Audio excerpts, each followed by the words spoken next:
What's up, guys? Welcome back to the Last Word Music Podcast. I know it's been a while since we've got a music video out.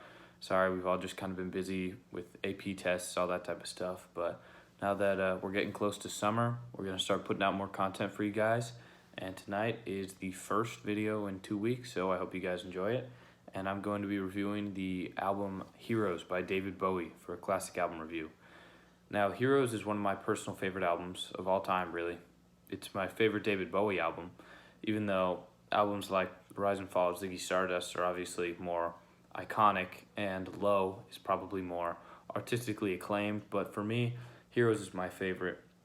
It's only 10 tracks long, but it's really a masterpiece. Out of his 3 albums that were dubbed the Berlin Trilogy, this is the only one that was really fully recorded in Berlin, the other 2 being Low, recorded mostly in France, and Lodger. And so Heroes for me is just such a raw and moving piece of art. That's why I love it. We're going to go through the rubric here, but before we do, I just want to say a few things about the album in general. The way that it is able to shift tones, moving from starting off with Beauty and the Beast with such a catchy guitar riff going hard to Joe the Lion, which absolutely just shredding. Robert Fripp from King Crimson, the guitarist, is phenomenal. He had really pretty much come out of retirement after not playing for a couple of years to record on this album, and he's great. Moving to Heroes, which is probably David Bowie's most iconic and honestly his best song, and shifting tone to Sons of the Silent Age, which is still raw Bowie crooning, but it's more nihilistic, depressing almost, and strange.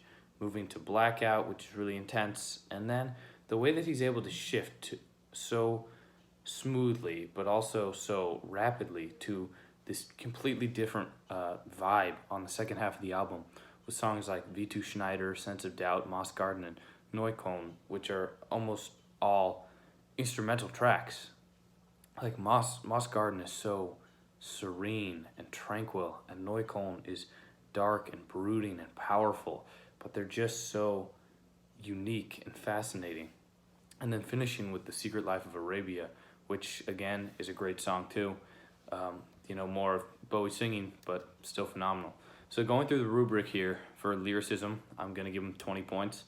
I may be a little bit biased here, but I thought that the way that he describes, his battle with drugs on Beauty and the Beast, which he's still kind of overcoming, still dealing with from Low and station to station, that's a pretty unique experience.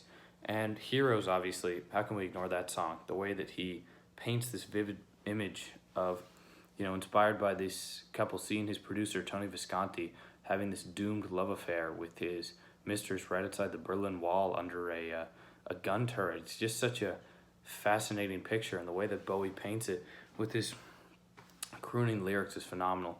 I gave it a 20 out of 20. Sons of the Silent Age 2, like I mentioned before, nihilistic, chilling, riveting lyrics there.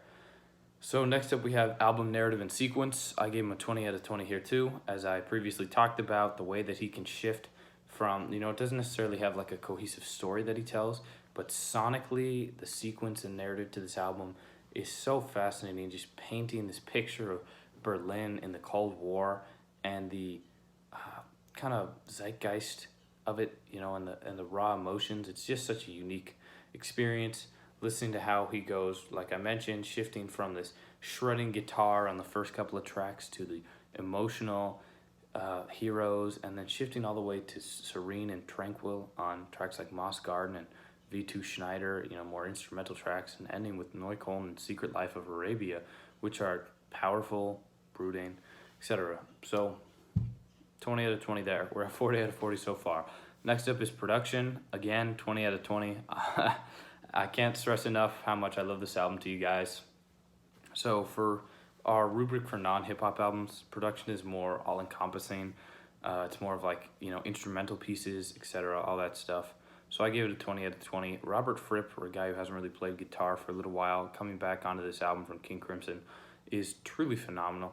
You won't find a guitar part that sounds really anything like what's on Heroes. And the way that he shreds on tracks like Joe the Lion is really nice. Production on songs like NEUKOLN and Moss Garden is, again, just so different from what you were hearing at the time. The way that he's able to incorporate all these different sounds from Brian Eno's ambient music and his kind of vibe pairing with his old school, well, not old school, but his origins in more of like a glam rock, pop star, rock and roll type of thing from his earlier albums, and merging both of those even with his German kind of krautrock vibe that's going on where he's recording. It just produces such a unique piece of art. And so I gave the production a 20 out of 20. Vocal delivery, 10. Listen to the song Heroes, tell me what you think. Vocal delivery's a 10. He's visceral, he's pained, he's crooning. It's overwhelmingly powerful, the performance he gives. It's nearly cinematic. 10 out of 10 there. Next up, we have musicality. I'm giving it a 10. Is it, sonically enjoyable, listenable? Robert Fripp shredding on Joe the Lion, like I said, just killing the guitar part. And as I mentioned before, the instrumental tracks are so fascinating, but also calming and emotional. Like the way that you can really grasp the emotional weight of the volume of those songs without any lyrics, without any singing. Super fascinating. So I'm giving musicality a 10 out of 10. Innovation, 10 points here.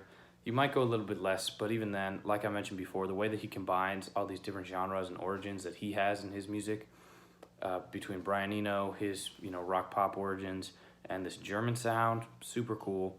And John Lennon, he said that he strove to make an album as good as Heroes. That just shows you how good this album was and how it was kind of influential. Even when I look at bands like Joy Division, who I reviewed their debut album, gave that 100, love that album. I can hear, even though that's a super different and surprising sound that they present on that album, you can hear, bits and pieces of Heroes on there. Kind of this brooding, especially on tracks like, NEUKOLN, you can kind of hear what they were going for a little bit with the brooding, intense, kind of rock sound. And then memorability. This is the one where you could give it slightly less than a 10. And obviously, I'm not going to hate you if you give this album a lower grade than me. I gave it a 10. I could understand if you wanted to put it lower, especially considering that when you look at Bowie's catalog as a whole, not many people can name a single track off this record other than the title track, Heroes, which is probably Bowie's most iconic song. But other than that, not a ton of stuff that people remember here. But at the end of the day, I think its influence has been wide-ranging, especially when you look at, like I just mentioned, John Lennon, Joy Division, tons of bands like that. So I gave it a 10. I think the album stands up to this day, and its unique presentation of these different sounds coming together is very memorable, very easy to re-listen to, phenomenal songs individually, and a great album experience when you listen to it from start to finish. Now, my favorite tracks are Beauty and the Beast, Joe the Lion, Heroes, SCHNEIDER, NEUKOLN, I think that's how you pronounce it, I'm not German, and The Secret Life of Arabia. And my least favorite tracks, come on, none. No tracks on here were bad. So overall score, 100 out of 100. If you think I'm being a little generous, I might be. You can attack me in the comments. Just, make sure you back up your argument. I'm totally willing to talk to any of you guys about your thoughts on the album. By the way, also give us some suggestions for other records you want us to review, any other types of videos you want us to see, ranking different bands, rappers, etc., whatever. So just let us know your thoughts in the comment section below. As always, thank you for watching. I'm your host, Scott Caverts, and this has been The Last Word.